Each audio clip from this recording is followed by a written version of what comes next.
Long-awaited fantasy sequels, fast-paced dark graphical powerhouse games, incredible sci-fi, and some mind-blowing surprises were all a part of the biggest and most exciting gameplay reveals in June of 2024. I watched and waded through massive amounts of brand new titles that were announced over the last few weeks to bring you this list. Welcome to GameList Plus. I'm Josh, and these are the 10 most exciting gameplay reveals of summer 2024. In years past, E3 was the biggest event of the year every summer, where all the gaming companies would reveal all of their newest and best upcoming titles for the world to see.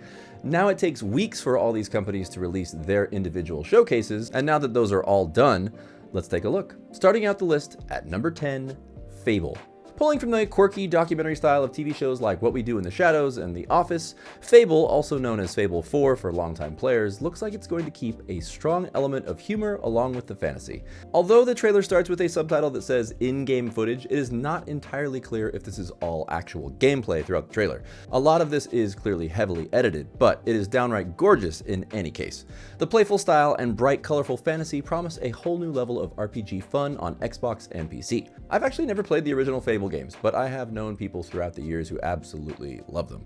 I will 100% be diving headfirst into this game. We're going to have to wait a bit to actually play this fantasy adventure since it's not releasing until next year, but we will be seeing a lot more details emerging over the coming months. But expect it to be out at some point in 2025 on Xbox and PC. Next, at number 9, Astro Bot. The free and incredibly fun short game Astro's Playroom that was released with the PS5 is finally getting the full game treatment. I'd say Astro's Playroom is still one of the best examples of what the PS5 DualSense controller can actually do, and it really shows off one of the best parts of owning a PS5. Playing a full-length game like this is just what the doctor ordered. You will play as many versions of Astro as he becomes a ton of the iconic characters from PlayStation history. From the looks of this game, it promises a lot of new fun game mechanics, and as you platform your way through area to area, and clearly boss after boss after boss. There are lots of bosses in this trailer. Along with all the great looking gameplay, the graphics look downright stunning for a platformer, but I would not expect anything less this far into the PlayStation 5's life cycle. Perhaps the very best thing about Astro Bot is that we don't have to wait long before we get to play this game, since it's coming out on September 6th of this year. Only on the PS5, of course. Next up at number 8, Doom: The Dark Ages. When the trailer started up for this game, it was kind of hard to tell what it was, other than the fact that it looked like a very oddly sci-fi yet medieval game of some kind, which is certainly strange to see outside of the Final Fantasy universes. But as soon as that gameplay begins, it becomes instantly clear that this is a brand new awesome Doom game with a great variety of literally skull-crushing weapons. What is this thing? That is so crazy.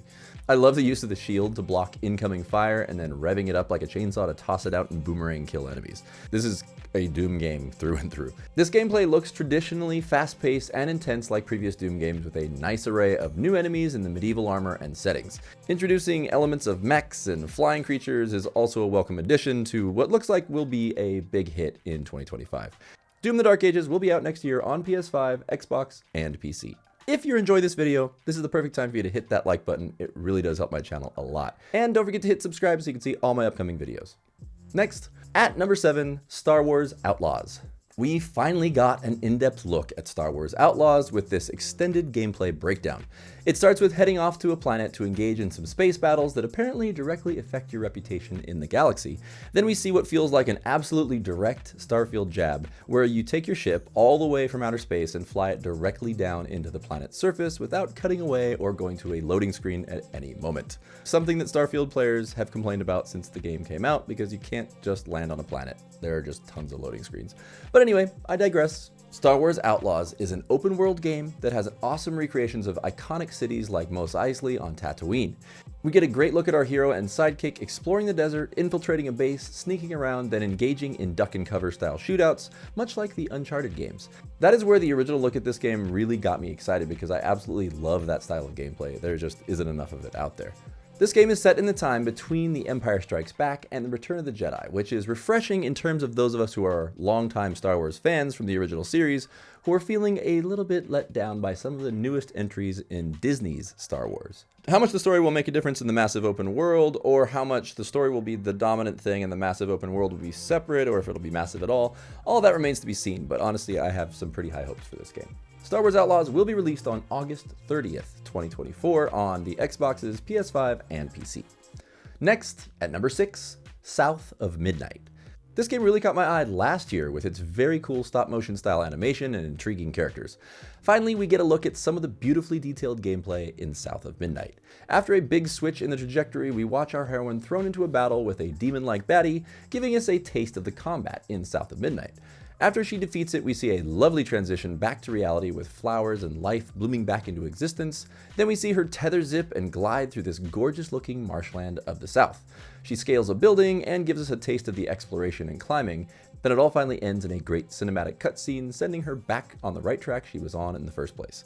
This game really looks stunning graphically, and the gameplay looks tight and fluid as well. I am most definitely going to be playing this one when it arrives on PC and Xbox at some point in 2025. Next on the list, at number 5, Dragon Age: The Veilguard. We were treated to a full 20-minute gameplay reveal of Dragon Age: The Veilguard, where we were introduced to this colorful variety of characters, interesting combat, and a sleek-looking new world. Many people are complaining about this and say that it looks a little too rated teen and not rated M, and it's not dark enough. But being a person who has not played previous Dragon Age games myself, I'd say it looks like a pretty fun game, even if it's not all that dark. The use of dialogue choices between the cast of colorful characters reminds me of Baldur's Gate 3 in a very good way. I feel like if they could really implement that well into the gameplay, where your choices really make a difference as you progress, this game could really end up being awesome. And I know you guys have opinions about this because that is some of the chatter that's been going on online, that the choices in the trailer aren't quite free choices. So tell me what you think. The thing that gives me a lot of hope is that this is from BioWare, the company behind the Mass Effect games, which are storytelling masterpieces. And I have to say, there are some moments in the beginning of this gameplay that do feel sort of sci-fi in that same kind of Mass Effect way. Who knows how that's going to play out in the fantasy setting, but in any case, the team behind this game and what I've seen so far definitely has me interested in playing this one. Dragon Age: The Veilguard is set to be released sometime this fall for Xbox, PC, and PS5. A big surprise coming in at number 4, The Legend of Zelda: Echoes of Wisdom. To say I was surprised by a brand new Zelda game is a major understatement. Echoes of Wisdom is a brand new game built in the same style as the remaster of Link's Awakening that was re-released on Switch a couple years ago. This is the first Zelda game with the awesome twist of Zelda being your actual main character with an echo power, where instead of wielding a sword and having the powers Link always has had, you have an ability to clone objects and bad guys and use it to explore and find new paths and fight and discover the way to actually save Link for once.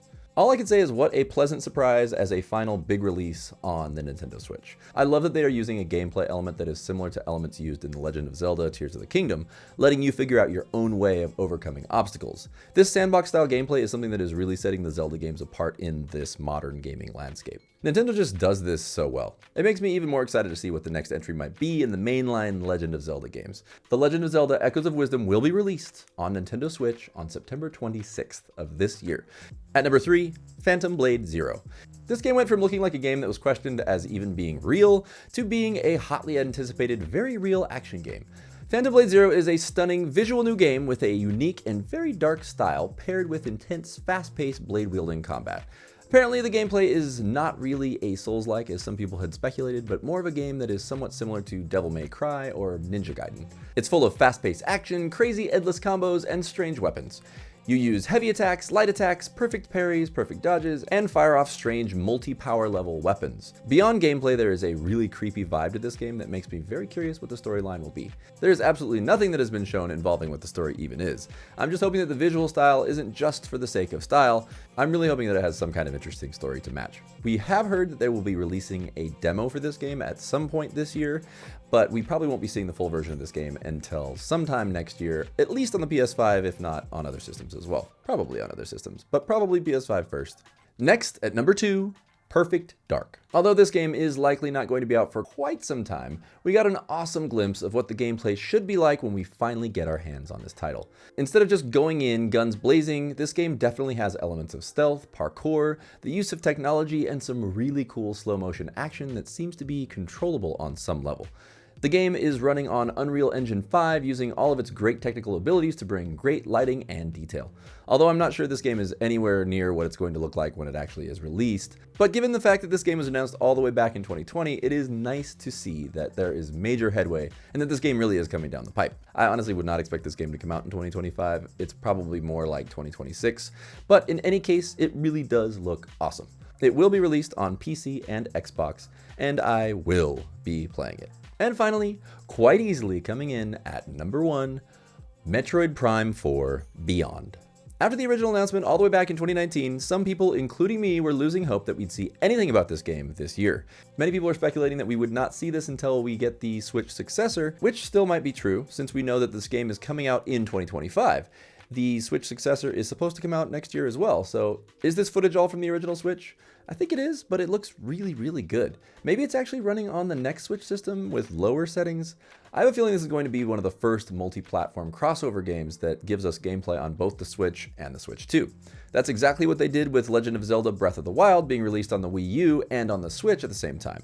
In any case, having actual gameplay introduced that looks just as smooth and excellent as all the previous games after the nearly 20-year hiatus is just a dream come true for Metroid fans.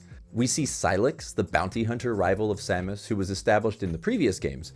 How he plays into the story remains to be seen, but it's nice to see a returning character. I really feel like the release of this game is the first sort of shadow drop for the Switch 2. Yes, this game is releasing on the original Switch, but I'm just imagining how much sharper and cleaner the already nice looking graphics will look with the rumored DLSS upscaling technologies and much faster processing speeds that the Switch successor is going to have. 2025 is going to be an excellent year for Nintendo, and Metroid Prime will be the first major release to usher in the next generation for all Nintendo players out there. There's no official release date set for this, but it is coming in 2025, and I'm betting it'll be released right along with the Switch successor, which I'm hoping will be March 2025, if not, at least by Christmas. So there you have it, the 10 most exciting game reveals of summer 2024. I'll give one honorable mention to Assassin's Creed Shadows. I didn't include it in the list because I'm just very unsure about this game, to be honest. I'm going to play it when it comes out in November, but I just feel like Ghost of Tsushima already did everything that this game is trying to do, but much better. It seems like this game is just going to be somewhat of a copycat thrown into the Assassin's Creed gaming system, which is fine, I will play it, but I'm just not really that excited about it. I mean, and we know it will definitely not have anywhere near as good a storyline as Ghost of Tsushima. But that's just what I think. What do you think? Which of these games are you looking forward to the most? Which game did I not include on this list that you feel people need to pay attention to? Or is there anything that wasn't announced that you were really hoping would be? Let's talk about it in the comments below. I'm also curious if anybody's been following this channel since last year when I did one of my very first videos covering brand new games from Game Fest last year in 2023. Let me know. One game that I really feel should have gotten some kind of announcement or further gameplay coverage is Crimson Desert. If you haven't seen anything about this game, check out my video about it right here. It came out a few months ago, but it's really one of those games that I just can't wait to see more of. That's it for today's video. Thank you so much for watching, and thanks to all my subscribers who keep watching. I'll see you next time on GameList Plus. We should get moving.